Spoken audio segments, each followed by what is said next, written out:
Hey, hey, hello and welcome. I'm Sue Ann with the Marketing Mirror, and you're watching live today. Woo! Thank you for being here. This is the sixth episode of my live interactive podcast of the Marketing Mirror, and it's been really fun having all of you guys participate and give us your thoughts and questions and comments. And I hope that that will oops, continue today. Sorry, my YouTube just showed up. So I looks like we are live on YouTube. This is a LinkedIn event, also on video. And I did go ahead and throw it to Facebook only because I didn't upgrade my subscription to Twitter yet, if you were paying attention last week. So today I have a super, super special guest to bring to you. Her name is Sharon Hurley Hall. And Sharon was probably my first writing mentor when I kind of got into the space. I learned so much from Sharon, and I remember being so thrilled when I had something that I could help her with one day, like after she'd been helping me for so long. So she is an excellent human being, one of my favorite people. I'm always learning from Sharon, and Sharon's always doing interesting things.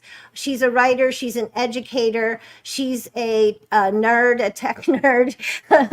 And she also has this really successful and interesting newsletter, which we're going to talk about today. And most importantly, Sharon is my colleague and my friend. I really love Sharon. So I'm going to welcome Sharon to the show. Hello, Sharon. Hello, Suan. Hello, everybody. It is a pleasure to be here. I'm so excited for this show. We go back such a long way, don't we?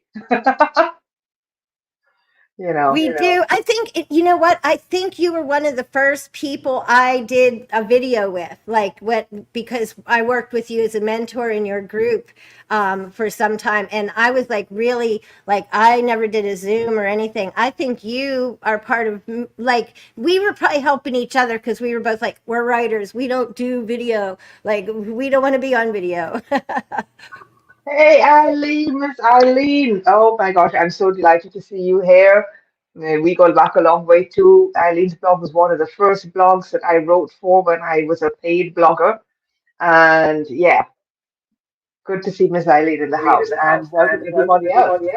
Don't you love how it's such a small world? I had met you and Miss Eileen on Twitter actually too. Like I think that's where we first like did social Oh yeah. interchange and interaction. And of course, Miss Eileen still loves Twitter. You're really heavy in LinkedIn, which is great because we're going to learn some things with that too. I know just by talking to Sharon because the way she does things. I think partly too to have a newsletter you have to have community and a following. Part of that does stem from social, I would say. um, For sure. but let me I did make a slide share because Sharon's so super cool and I want to welcome her warmly. Also I wanted to tell you about, she has a new program that's a newsletter, Jumpstart. Today we're going to talk about whether you can launch and profit or whether you should launch and then profit or how you might go about it. There's a lot of different ways. And I want Sharon to just give you a little bit about her awesome background because she is, I remember, I remember being in a mentor, one of the parts of your course, and there was a whole group of ladies in there. We were working on the biz of writing, very important. In fact, I think that biz of writing changed the whole trajectory of my writing business, learning from you. But what was interesting is I couldn't believe, I'm like, there's so much education in this room. I'm like, it's going to blow up. It was so interesting and such a wide variety of people. So tell us about yourself in your own words, please. Oh my gosh, and where to start? Okay, Besides being my friend. besides being your friend. So, my background is in trade journalism, and I've worked in the Caribbean and in the UK. I taught journalism at Coventry University for 5 years, helped develop a master's program in journalism. I went on to become a freelance writer, which is how I ended up doing the Biz of Writing program. And then a few years ago, I changed from writing about digital marketing, which is where Suanne's and my journeys intersected, to talking more about diversity, equity, inclusion, social justice, and mostly anti-racism and anti-blackness. And so this is where I ended up starting my newsletter, which has been running for 4+ years, writing a book, which is an essay collection. I'm tired of racism. And now starting a newsletter course to help other people launch their newsletters, earn a side income, get their voices out there. Whew, yeah, what else? Oh, yes, and I'm just starting an anti racism community. So I'm keeping my. I think you've covered like that's the problem with you and me. We're like continually reading, learning, spreading our wings, trying new things, going out in different areas, and also bringing people together because inclusivity, you know, like, well, my motto is respect everyone, right? So, oh, and Miss Eileen has a comment for you. She just loves your new direction. I Thank you love your so new much, direction Eileen. too. We're going to talk a little more. Oh my gosh. Yeah, there's so much ground to cover, isn't there? You know what We'll happens never when we be get done together. covering it, but let me put this back up to get back to it. So Sharon is just like brilliant. Let's leave it at that. And if you know her, you already know this, but I'm sure we're going to learn a lot today. So today we're going to be talking, featuring Sharon, my buddy, which she's more than that though out there. And she started a new thing along with the anti-racism newsletter called SARN, SARN, Sharon's Anti-Racism Newsletter. She also has this, which is this logo here. She also has this new program that she's sharing, which I super love. I super love it because it's Sharon Hurley Hall's anti-racism experience. And do you notice the black and white hand holding together? So a few weeks ago, I'm going to take a little credit here, Sharon. A few weeks ago, I texted her, Sharon, I think the icon on the phone for the shaking hands should be a black and a white or a dark and a light. Like I think it should show inclusiveness just in the handshake on the icons on the phone. And she's like, yeah, that's really a great idea. And look at that new logo. I love it. It is there. It's there. Hi, Lisa. Hi, Gail. It's been a while. I'm so happy to see you both here. Yeah, I am really excited about this. The community is something I've been thinking about for a while, and it builds on work that I've done in other areas, facilitating groups, working in I wouldn't necessarily call myself a professional in the sense of someone who's been doing it for years and years and years, but in terms of anti-racism, I kind of know my stuff, right? And I've been facilitating groups for the last 3.5 years, or I'm co-facilitating them and leading educational experiences as well. And so I thought it was time to do something that brought a community together, that gave us a space where people didn't have to be afraid to ask questions. I say Yeah, or to not understand. That's why, to not look, understand that. you have so many parts of this that like you have a whole outline of what this is about. There's a lot of educational stuff, a lot of interactive stuff, but I pulled just one tiny thing and I put it on the screen there, you guys. Did you notice I put one little thing? And it's a section about learning and action, but it's called Brave Question Space. And I think that like Sharon and I did some brave questions when we first met. We were just laughing about it before we came on. But look, it is, well, for one thing, I'm really always light on the camera and you're always really dark. So we always laughed at ourselves on camera because we make a good contrast. But then we asked some of these weird questions. Like, I didn't know Uncle Ben was a black person. I thought he was just the rice guy, for example. I mean, Oh, I I know remember that that seems silly. conversation. Yeah, you don't want to be incorrect. I mean, I love all my brothers and sisters. Like I said, my show, my courses have a motto, have a tagline, whatever. It's about respect everyone, and so I want to embrace that. But I love that you're saying, go ahead, ask those stupid, whatever you don't understand questions, and have a Yeah. safe space to do that. Hallelujah. Because how else are people supposed to learn, right? That's right. And So, so my experience with this is that, when you create that space, when you create that container, then people do learn, then they do progress, and then they can go out and they can share that with other people. So it was very important to me. And there's a particular reason it's called the brave question space rather than a safe question space, because you can't really guarantee safety. You can't always guarantee safety, but you can say, okay, let's step out, let's be brave with asking our questions. Let's understand that you might mess up in the process, and that's okay as long as you're prepared to repair. you well, know that's the thing. I love that you explained some things to me that I didn't understand because, look, we can't learn if we don't look at things from all different perspectives. And for me, it's hard for me to think of anyone ever, anytime, ever looking at you or thinking of you as anything less than awesome because you know what I mean? Like that hurts me to even think that you have that experience. But the fact that you're raising your voice around it, I think is lovely. But today we're talking about newsletters. So why do we need a newsletter? Why, I mean, there's a million reasons why you might have a newsletter. And I'll start. It's because for Sharon, it's a passion. That anti-racism message is a passion. And I think, do you have 20,000 followers on LinkedIn or something like that? I mean, yeah, yeah, I people have are following your 20,000 passion. followers on LinkedIn. They're you following know your passion. yeah, it's great. I have about 5,500 newsletter subscribers who are interested in learning more about anti-racism, and that means a lot to me.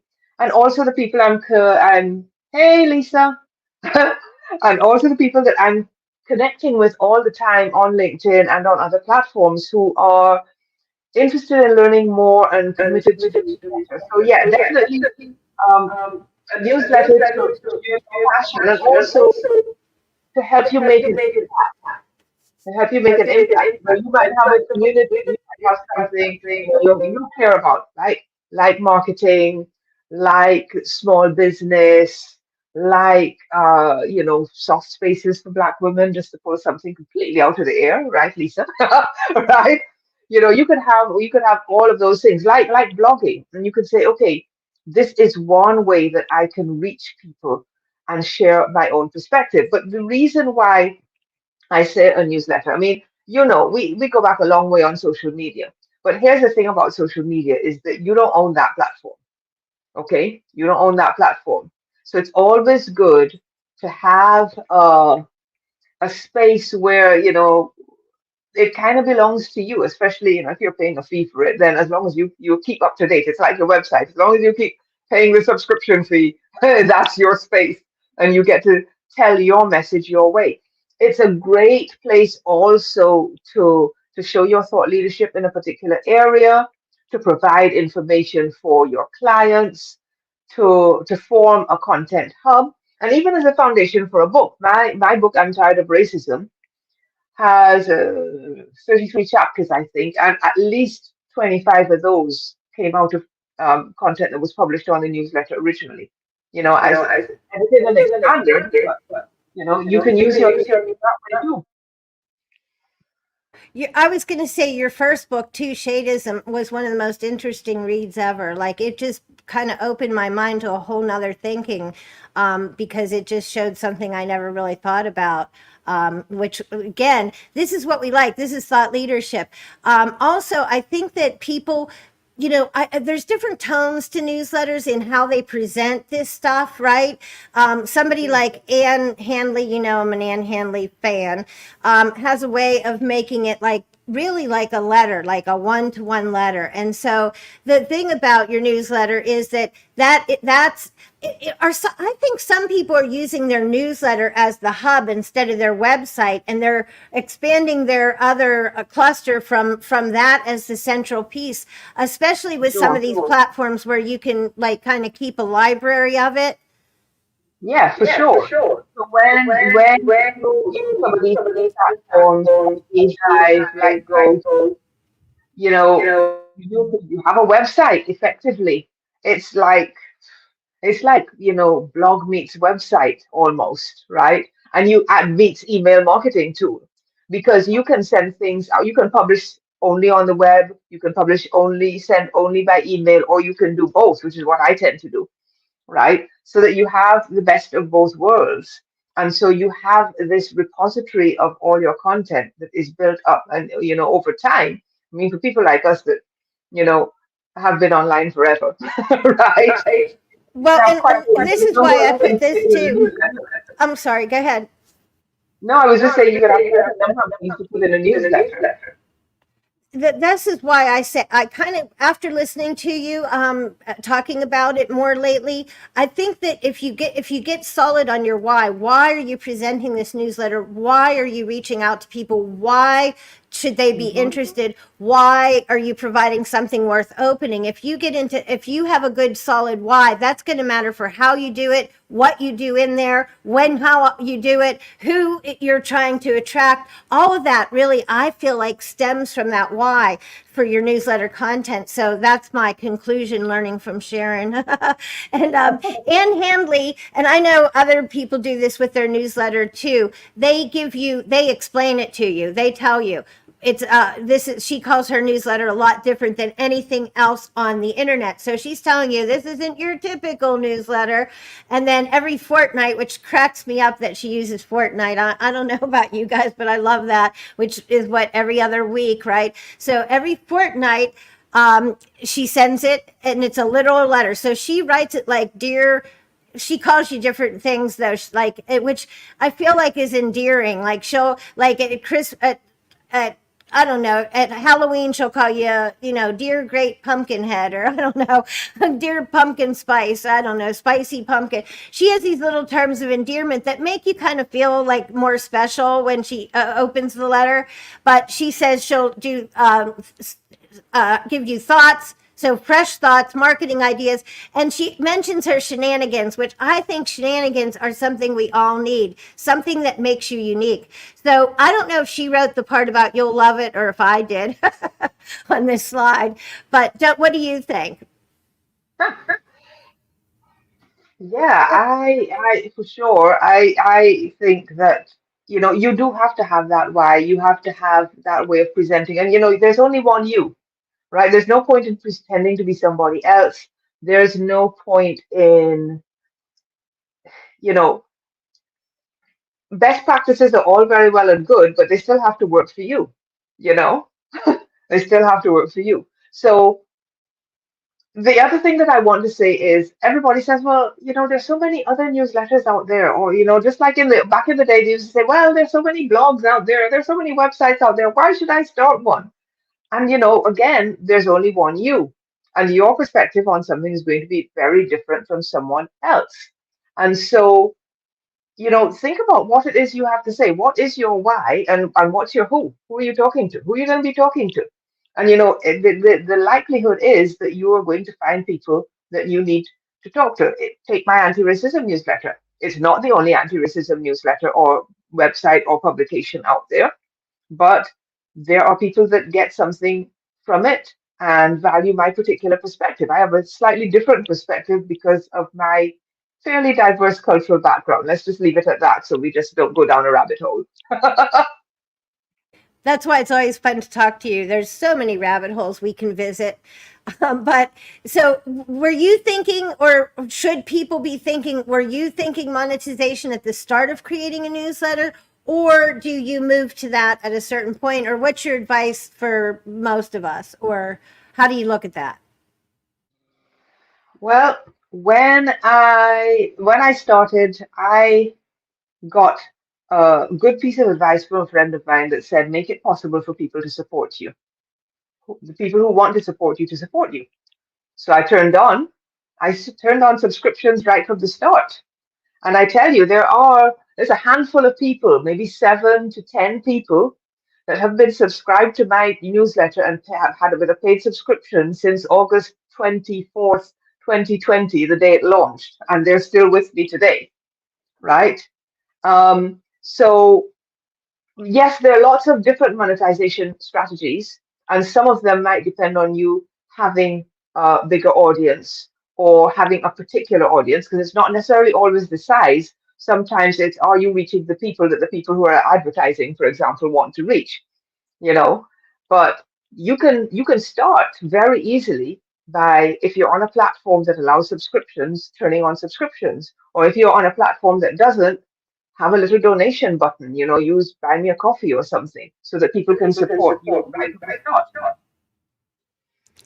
I really think that that you have a good point about whether you have an interested enough audience to monetize or a big enough audience, because starting from scratch with nothing, I think you might need, I'm not sure, but it feels like you might need. Now, you were on such a strong mission and had such a strong message, and the timing I think also was super uber appropriate when you really jumped hard into it.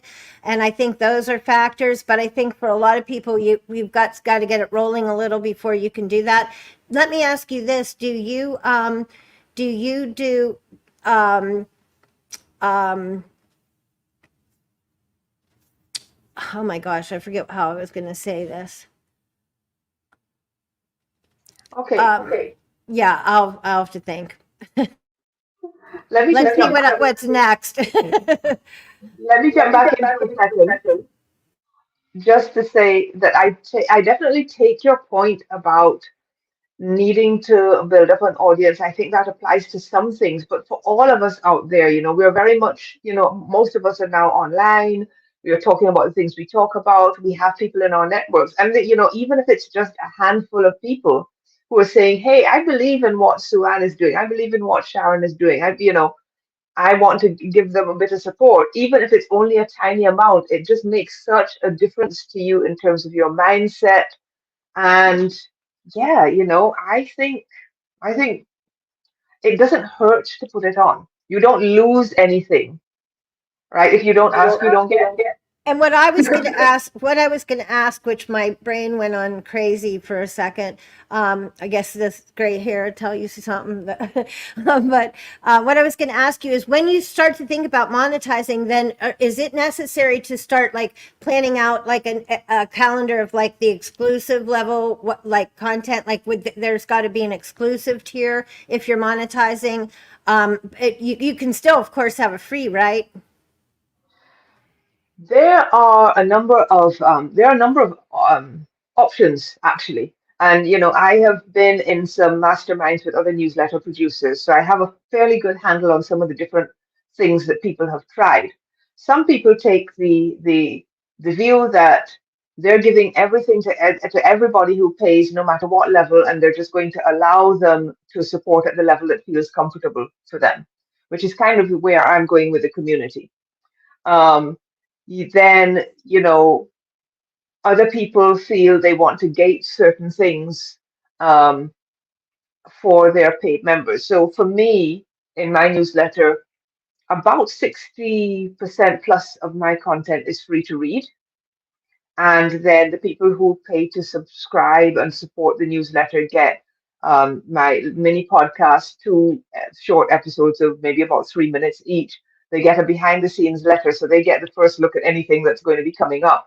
And usually they get one other article. So of 10 pieces of content, they get four that are um, set aside for them. But I've seen people also take a different approach, right? Another approach that sometimes people take is they will leave everything open, and then the subscription payment is for access to the archive. So if you want to go back and search for something, right, they leave everything open for like the first 7 days, and then after that it goes behind a paywall. So there are lots and lots of ways that you can choose to approach monetization and deciding what you deliver to whom when, you know.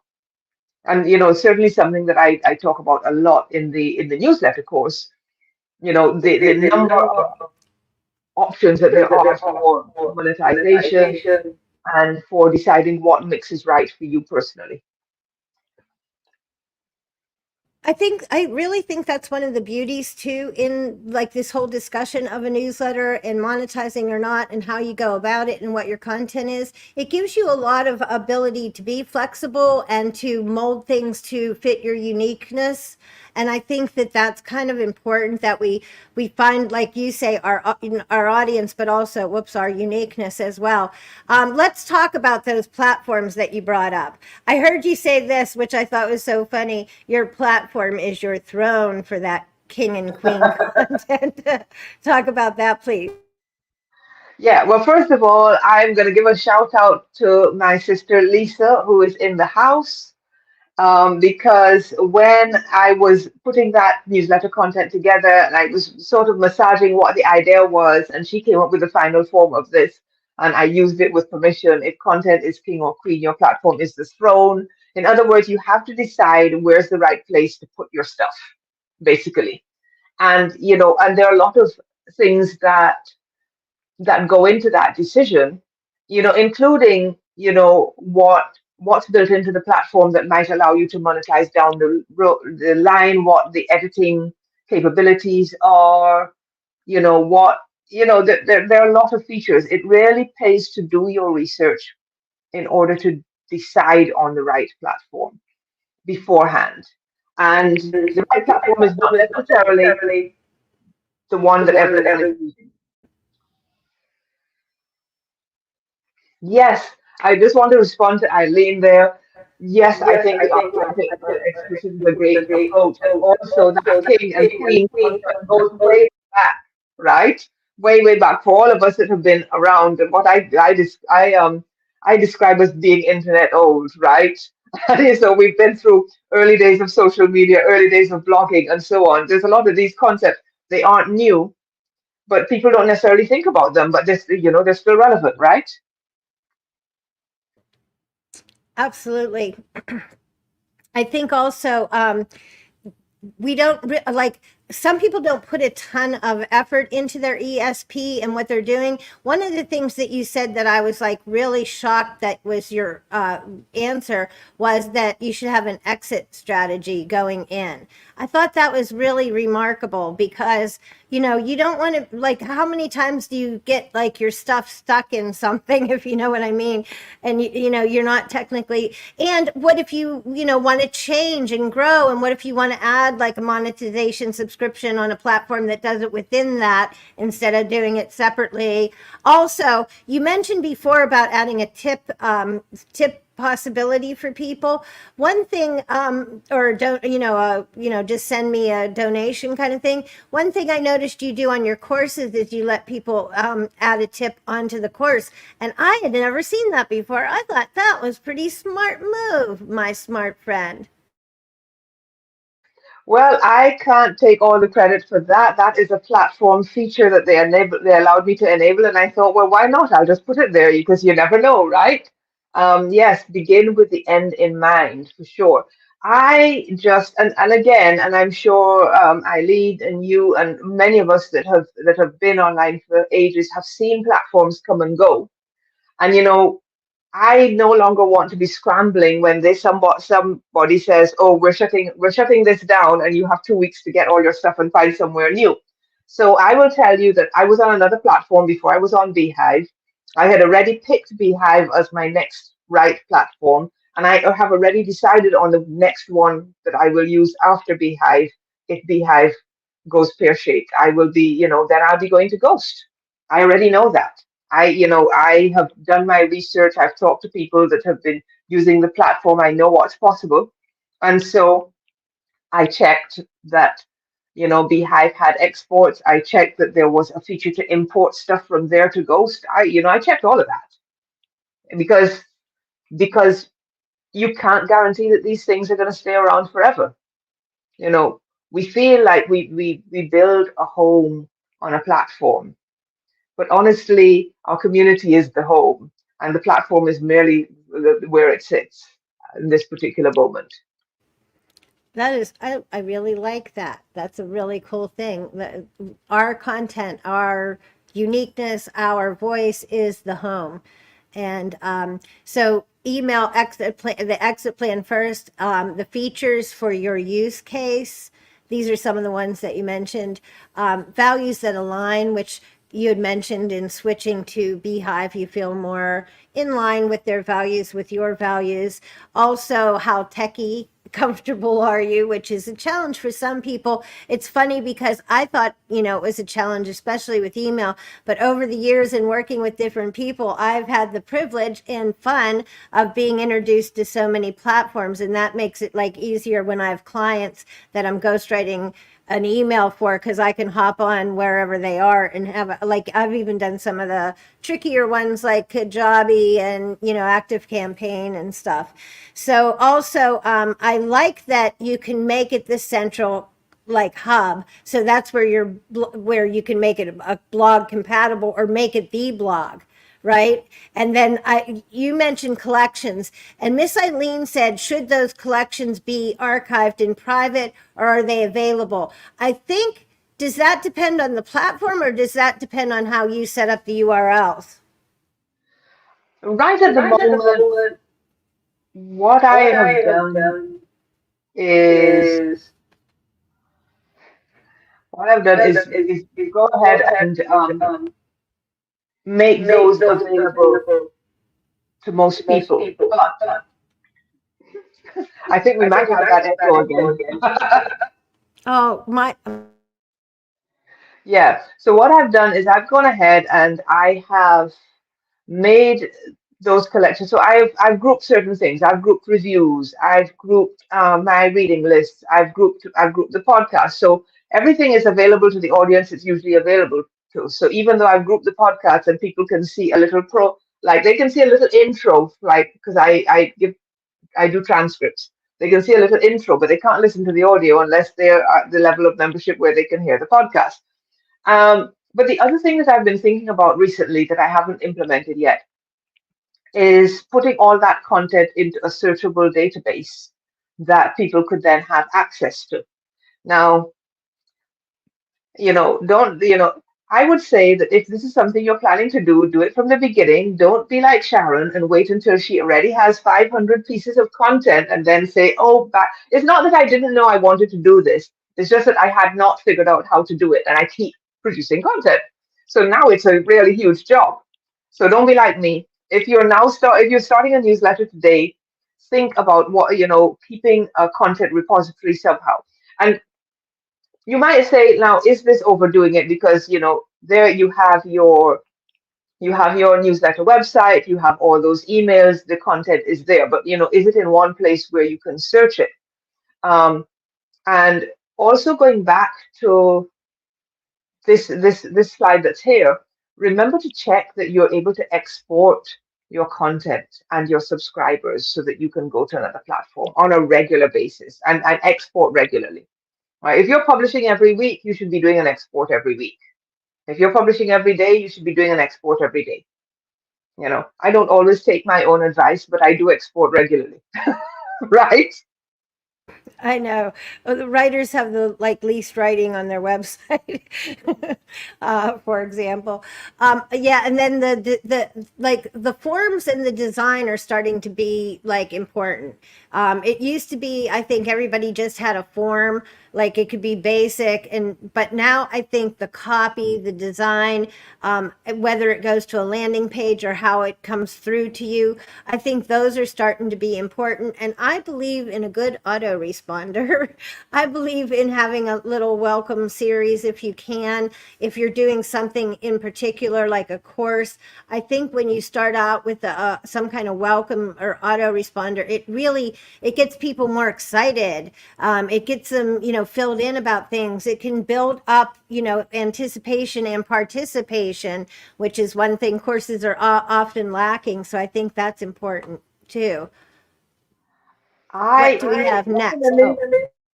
definitely, I just want to pick up on that. I agree with you because the autoresponder, and you already know this, obviously, Sue Ann, the welcome email is the one that most people open.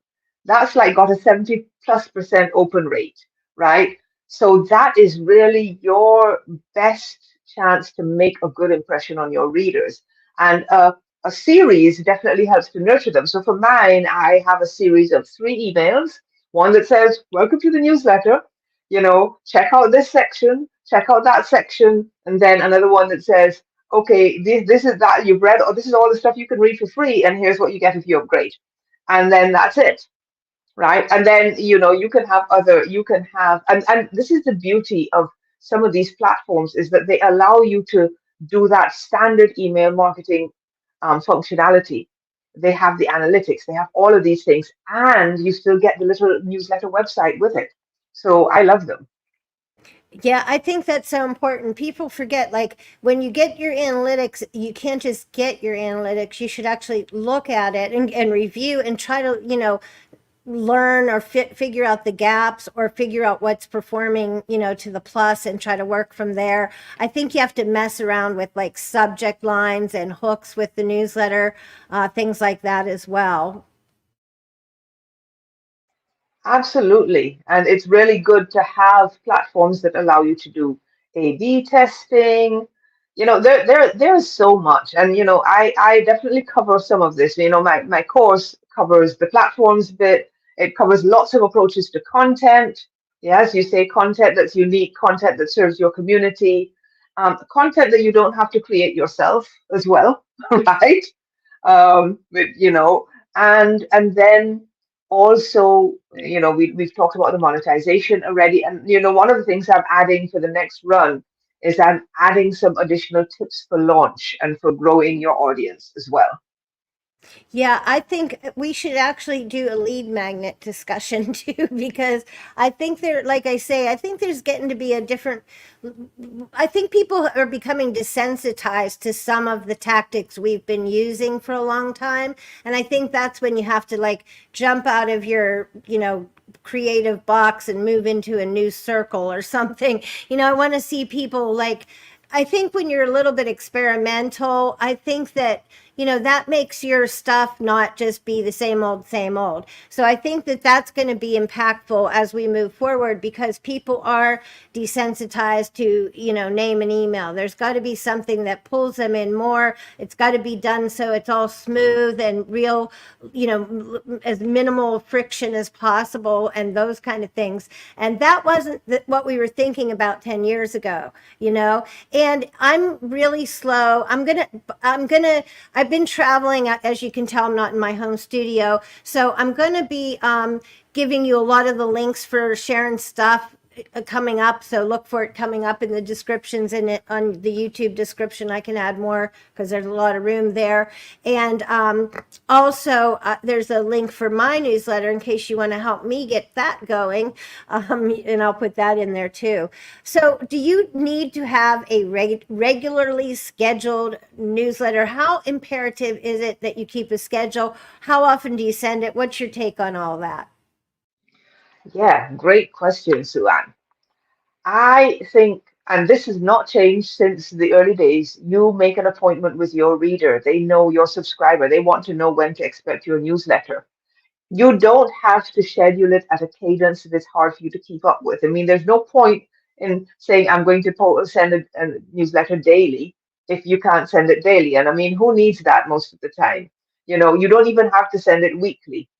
Um, the caveat to that is the more when you send regularly, you build up a relationship with your audience. So if you start off a newsletter and you are sending monthly, it will take you a little bit longer to build up that relationship, right? But it doesn't mean, you have to make it work for you. So, some people say you should send a couple of times a week. Some people say, you can send once a week. I mean, again, I think best practices only take you so far. The scheduling has to work for you. If you are a busy person, you're a creator, you're doing a bunch of things, and you're reaching people in all sorts of different ways and on all sorts of different platforms, maybe you don't need to send a daily or a twice weekly newsletter. Maybe weekly is okay. Maybe twice a month is okay. Maybe fortnightly. Fortnightly is fine, right? So, you have options. I send mine, I send 10 issues of mine a week, a month, sorry, a month. Um, one, I send two articles or whatever, and then I send two podcasts a month. So the podcast is twice a month, and everything else is twice a week. And that seems to work. So you work You work out a schedule that works for you. The thing I'm in this season of life now, right? Where it's like, okay, I've learned all of these things about all the shoulds that people say that you should do, right? And now I'm saying, well, okay, fine, but what actually works for me? What works for my readers? Do they want more? Do they want less? You know, how long should the articles be? But this is something that you pay attention to your analytics over time, and you pay attention to the feedback that you're getting. Then you'll know, right? I think, yeah, sometimes there's a difference in what is best practice or what is recommended and what is reality. And we want to be playing in reality. We want to be really authentic to ourselves and, more importantly, to the people that we're trying to reach, which I think you really hit that point hard. But I do think, and I think you hit on it, but you were giving it a little bit of leeway, which I think is important if you're in the real world. But you were saying like schedule an appointment with your audience, like kind of.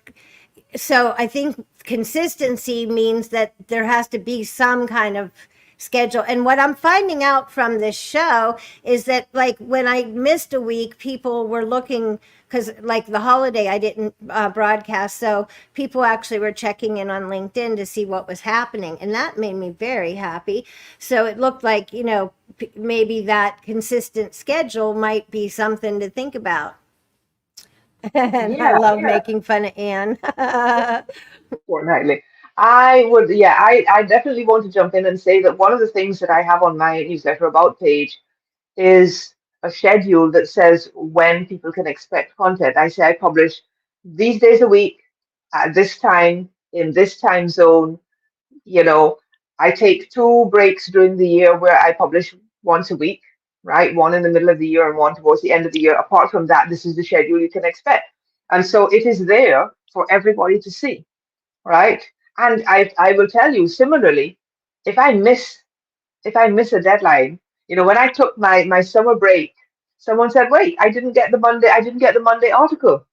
I said, "No, because I'm publishing once a week on Wednesdays during this month." But people noticed. It's People so noticed. great I when don't even it's know so that I great did. when someone misses you, right? Like, wow, like what you want to be, what I want to be is, I want to be, when you see my email, you want to open it like, yay, Suzanne has something to say. And Catherine Aragon years ago told me, especially starting out, she's like, don't kill people, just when you have something important to say. But as I work with more people on their newsletters, and I work with, doing like shows like podcast or live streams, I am seeing some beauty. I know I hate to admit it, people, I don't like a schedule, but I am seeing some beauty in having that consistency in it. And again, I think also it depends, like you said, on your audience. And how about this, Sharon? You probably, I could be wrong, but you probably need to have more of a schedule when you're a paid or you're offering that exclusive content, because those people are paying in. What do you think? Um, well, that would be what most people would say. I I think is for me, right, okay, I'm going to talk personally now. Okay, I'm going to talk personally. For me, the point is to deliver value with every issue, whether you're getting it for free or whether you are paying to support the newsletter, right? Um, and so the free content is not a lesser product. Okay, the free content is not a lesser product for me. It's all good. I'm sorry if that sounds big-headed, but it really is. It really is. And so um, I think for some people, it can be considered important to make that distinction because, of course, you make people feel special if they feel they're getting something special. And, that hasn't changed.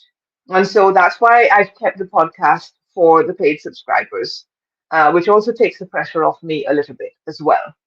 But but I try to make everything good, and so I, yeah, I once I once wrote an article that I, said I, I, every piece of content should be the like world class content. Every piece of content you Yeah, should be going for world class content, no matter what it is. yeah, yeah. I just feel that that is so important, and I have a little, I have, I mean, I have a little bit of a love-hate relationship with the whole paywall thing, you know, because I've also seen people take the option where they let, as I said before, they make everything free for a while and then and let people support at the level that they want. And it's something that I've also considered because, you know, certainly you don't want to put too much stuff beyond the reach of most people. And that is why 60% of my content is free and will always remain free, right? And honestly, if I got somebody that said to me tomorrow, "Oh, I'm going to pay you, $100,000 a year so that you can just run your newsletter and make it free for everybody," I'd probably do that. You know? Yeah. So there you go. Well, that's the thing people forget, that all that free content is valuable, and it is a time taker, and you put yourself into it if you're like us. And so it's, you're doing the best you can. It's meaningful. So it is nice when people do support you. And it's really nice too that you can have people support you whether you're human or not. Like, you have these times like, "Oh, I'm not ready," or "I've got something so valuable that let that sink in for a little longer because this piece was like a rock star." And that happens sometimes. You're always going for world class, but some pieces are rock star and some are not. So if you're going to take the steps to monetize it successfully, what do you suggest? Okay, so I would start with turn on subscriptions, right? Choose a platform that allows you, that has monetization features built in. I can recommend Beehive for that. Because even if you have a small audience, if it's targeted, if it's an audience that people want to reach, you can still earn money on that platform just by recommending the newsletters that you read on the platform, right? If they have that, they pay you like $1, $62. And if you recommend somebody who turns into a subscriber, then your newsletter has made a little bit of money, right? And don't be afraid to ask, like we have, all the, if you're a person that has a Patreon or a Buy Me a Coffee or a Ko-fi page or any of those things, just start by asking, right? Ask people for their support. Now, the next level from there is when you start to go into, am I putting ads in my newsletter? Am I using an external platform? Am I using the stuff that's built into the platform? Yeah, are there people in my audience that want to reach other people in my audience so I can sell ads privately? And then there are lots and lots of other options that I talk about that are not advertising, that are not subscriptions. And I'm not going to give it all away, but I talk about those in the course. There are others. I love that you're recommending Beehive, because if people haven't heard of it, it's great because it does have the subscription component and has that library or archives component, which I think those two things are really important, and they give you that hub of that content. You can, if you're using it, like, I think it's a really interesting example that you gave about creating a book from your newsletter campaign or your newsletter work. And that's really interesting. And especially if you showcase and highlight other people, like I know you do, and I try to too, I think that would be really an interesting way to, build something with a lot of perspectives. And that could be really hugely successful. If you don't, I don't know, are these kind of that have the subscription feature in it, are they more expensive than your typical ESP? Because you can always just wing it, like, set up with your PayPal or, or is it a matter of more expense? Do you know? Yeah, they vary quite a lot. Beehive has a free level, so you'll have access to some of the monetization options there. So that's before you turn on paid subscriptions. When you turn on paid subscriptions, then you take a paid plan with them. But I think you can have like up to 2,500 people on your free list with them. You have places like ConvertKit, which is, that's not quite as finished in terms of the hub approach, but that one, I think you can have 1,000 free subscribers on for free. So there are definitely options that allow you to start out for free and experiment a little bit before you move on. But again, remember, if you think long term that your strategy is going to be, you want a hub for your content, you want to put in all these monetization features, then choose a platform that allows you to do that.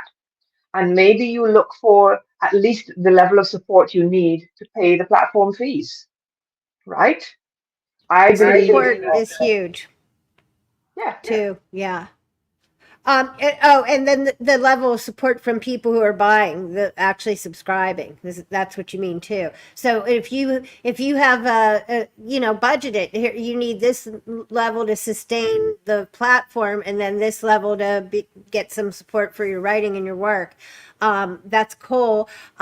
Would you use the same like lead magnet or form and platforms like social to pull in people directly to the paid, or would you bring people in through like your free and then kind of offer the paid as an option? How do you handle that, or do you do it both ways? I have thrown everything at it, Suan. You probably won't be surprised to hear. So most of my subscribers find me on LinkedIn because that's where I'm most active, although I do also use Instagram, kind of, right? My daughter would disagree the extent to which I actually use Instagram, and so would my sister, but that's okay, right? But technically I have a presence there and I do post there from time to time. I created a page on my website which describes the newsletter and leads people through, and I have embedded a subscription form there. I have a link to it in my email signature. What else? And then every now and then I will and I share content regularly on social. And when people ask me about the newsletter, I have started saying, you know this work is emotional labor and it takes support. I'm asking those who can afford to support, and here is the page with the support plans. And some people will still take a free subscription, but I still get a trickle of paid subscriptions coming in. So again, if you don't ask, you don't get. And I again, I think can that's talk so more about important. all of this in the course.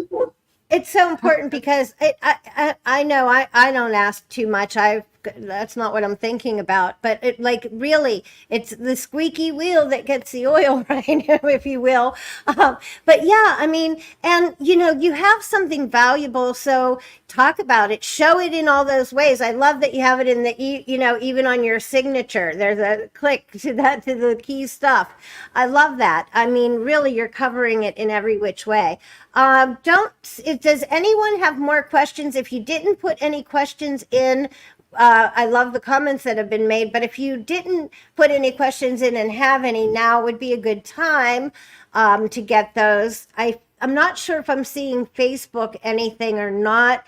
If I'm not seeing your comments, it might be on Facebook. You have to say okay to StreamYard to be seen. But it doesn't matter because we're about wrapping it up right now. But what I was going to say is please put your questions into LinkedIn because Sharon and I will both be coming back around to LinkedIn. I'll be checking YouTube and Facebook also. And if you have further questions, we would love to answer them. Let's see, here's a question. Yeah, that is a great question. That is a great question. How often do you clean your list?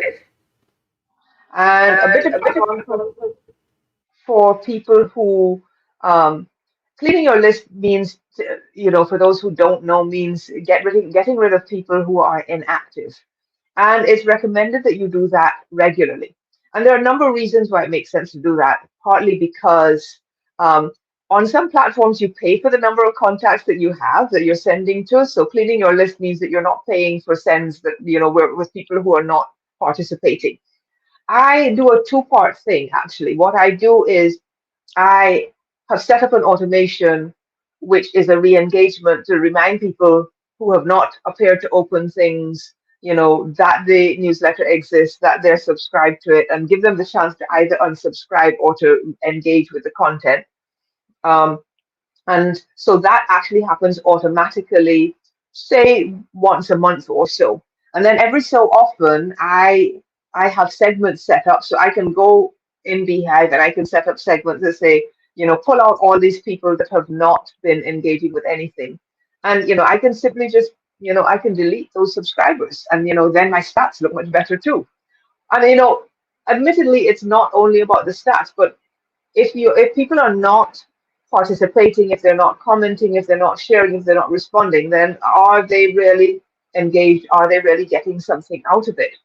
Now, the caveat to that is that some people, depending on the email address they're subscribed with, and whether if they've done a work email and their work things blocks out all trackers and all that kind of thing, then they might be engaging and you might not even know. So I've had replies from people that said, "No, please don't take me off the list. I love your stuff. I'm still getting it," which is fine because that's what you want to know. You want to know. But yeah, I think that's a regular maintenance thing every month, every couple of months at least. You know, you should be going through your list. Some Yeah. of the opens you're not seeing now because of some of the new privacy things, from what I understand. So even if your software does grab the analytics, there's some cases where they're not getting the analytics properly. So there might be people who are opening that you're not getting back into your analytics now. At least that's what I heard. In fact, I was warned about it and I was glad because I do work on newsletters for people. And if you see, a difference in open rates, you don't want to like that's.